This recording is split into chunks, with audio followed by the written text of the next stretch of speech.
दोस्तों, ध्यान से सुनो। भाजपा वाले पिछले 10-15 साल से गाय माता का नारा लगाते आ रहे हैं। हिंदुओं की भावनाओं को भड़काते हैं, गौरक्षा के नाम पर नफरत फैलाते हैं। नॉर्थ इंडिया में तो गौरक्षा के नाम पर इतनी हिंसा हुई है कि सुनकर खून खौल जाएगा। रॉयटर्स की रिपोर्ट के मुताबिक 2010 से 2017 के बीच 63 गौरक्षा के मामले हुए, जिनमें 28 लोग मारे गए, 124 घायल हुए। इनमें से 24 मुस्लिम थे। और सबसे बड़ी बात, 97% हमले 2014 के बाद हुए, जब भाजपा सत्ता में आई।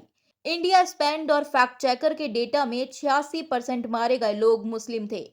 ह्यूमन राइट्स वॉच ने 2015 से 2018 तक बताया कि कम से कम 44 लोग मारे गए, जिनमें 36 मुस्लिम थे। उत्तर प्रदेश, राजस्थान, झारखंड, हरियाणा, इन राज्यों में एक गाय ले जा रहे हो तो भीड़ जुट जाती है। पीट पीट कर मार देते हैं, गाड़ी जला देते हैं। मोहम्मद अखलाक का मामला याद है ना? 2015 में सिर्फ शक के आधार पर घर से घसीटकर मार दिया गया। पहलू खान, जो डेयरी फार्मर था, कानूनी कागजात होने के बावजूद रास्ते में पीट पीट कर मार दिया गया। तब भाजपा के कई नेता खुलकर गौरक्षकों का सपोर्ट कर रहे थे। कुछ तो गौरक्षक कहकर अप्रिशिएट भी करते थे। वीडियो बनाकर सोशल मीडिया पर डाल दिया जाता था, जैसे ट्रॉफी हो। गौ भक्ति का जोश इतना था कि लिंचिंग हो जाती थी, मर्डर हो जाता था। भाई, ये सब नॉर्थ इंडिया में चल रहा था, जहां भाजपा की सरकार थी, जहां उनका पूरा वोट बैंक हिंदुत्व पर टिका था।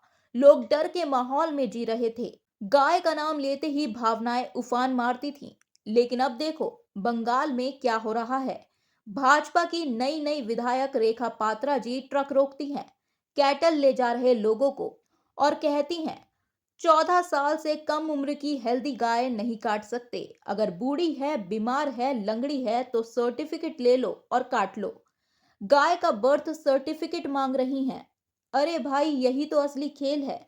उत्तर प्रदेश, गुजरात, मध्य प्रदेश में गाय माता है, छूने की भी इजाजत नहीं। वहां शक पर मार डालो, जेल भेज दो। और बंगाल में सरकार बनते ही पुरानी बीमार गायों को सर्टिफिकेट देकर स्लॉटर करने की परमिशन दे दो। मतलब जो गाय नॉर्थ में माता है, बंगाल में सर्टिफिकेट वाली हो गई। बीमार हो गई तो माता नहीं रह गई क्या? क्या गाय माता का स्टेटस राज्य के हिसाब से बदलता है? जब सत्ता में नहीं थे तो पूरा गौरक्षा का इमोशनल ड्रामा, गाय माता की रक्षा करो, हिंदू खतरे में है, ये नारा हर मीटिंग में गूंजता था। सत्ता आते ही प्रैक्टिकल हो गए, इकोनॉमिक्स समझ आ गया। किसानों का लाइवलीहुड, डेयरी बिजनेस, बूढ़ी गायों का क्या करेंगे, ये सब प्रॉब्लम्स दिखने लगी। नॉर्थ ईस्ट के राज्यों में भी भाजपा खुद सॉफ्ट अप्रोच रखती है, साउथ इंडिया में तो और ढीला रवैया। लेकिन हिंदी बेल्ट में वोट के लिए पूरा हिंदुत्व मोड ऑन। एक ही पार्टी, एक ही विचारधारा, अलग अलग चेहरे। जहां वोट मिलता है वहां सख्ती, जहां एडजस्टमेंट करना पड़ता है वहां सर्टिफिकेट सिस्टम। ये हिपोक्रेसी नहीं तो और क्या है भाई। बीजेपी की मेन आइडियोलॉजी का हिस्सा गौरक्षा था, लेकिन सत्ता के लिए उसमें भी सौदा कर लिया।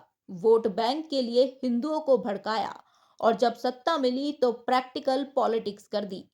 दोस्तों, गाय सिर्फ धार्मिक मुद्दा नहीं है, ये इकोनॉमिक्स और पॉलिटिक्स भी है। जो लोग सिर्फ इमोशन में हिंदुओं को भड़काते हैं, उनकी असलियत बंगाल में खुलकर सामने आ रही है। डबल स्टैंडर्ड बिल्कुल साफ दिख रहा है। अब सवाल ये है कि क्या ये स्मार्ट पॉलिटिक्स है या प्योर हिपोक्रेसी? क्या गौ रक्षा सिर्फ इलेक्शन के समय का टूल है? तुम्हें क्या लगता है भाई, ये स्मार्ट पॉलिटिक्स है या बड़ी हिपोक्रेसी? कमेंट में जरूर बताना अपना ओपिनियन। पॉडकास्ट पसंद आया तो लाइक कर दो, अपने ग्रुप्स में शेयर कर दो ताकि और लोगों तक सच्चाई पहुंचे। चैनल को सब्सक्राइब कर लो, बेल आइकन दबा दो ताकि ऐसे ग्राउंड रियलिटी वाले पॉडकास्ट आपको मिलते रहें। मिलते हैं अगले पॉडकास्ट में। जय हिंद।